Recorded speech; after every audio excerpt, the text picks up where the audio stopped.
বন্ধুরা, খুব গরম পড়েছে, আম দিয়ে বানাবো জলটক। এই গরমের সময় জলটকটা খুবই ভালো লাগে খেতে। প্রথমে জলটাকে আমি গরম করে নিয়েছি, দিয়ে দেব পরিমাণ মতো লবণ। কাঁচা আমটাকে ছেড়ে দেব।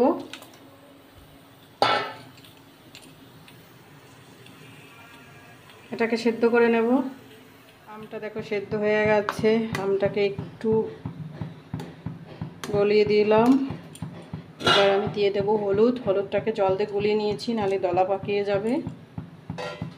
এটাকে দিয়ে কিছুক্ষণ জাল দিয়ে নেব, নিয়ে লাভিয়ে দেবো। এবার এটাকে সরিষার তেলটা গরম হয়ে গেলে দিয়ে দেবো কালো সরষা, আর দেবো একটু লবণ দিলে সরষাটাকে ফুটে গায়ে লাগবে না, টকের ছেনটাও ভালো আসে। সরষাটা হয়ে গেছে, এবার আমি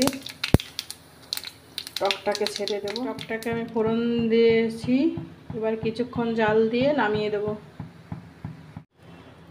দেখো কিছুক্ষণ জাল দিয়ে নিয়েছি, সামান্য একটু মিষ্টি দিয়ে দেবো, চিনি পরিমাণ মতো। তোমরা খেলে দিতেও পারো, নাও দিতে পারো, কোনো ব্যাপার নেই। এটাকে দিয়ে একটু নেড়ে ছেড়ে নামিয়ে নেব। রেডি হয়ে গেছে আমার জলটক। রেডি হয়ে গেছে আমার কাঁচা আমের জলটক। তোমাদের যদি ভালো লাগে কমেন্ট করে জানিও। গরমের সময় কিন্তু খুবই ভালো লাগে খেতে।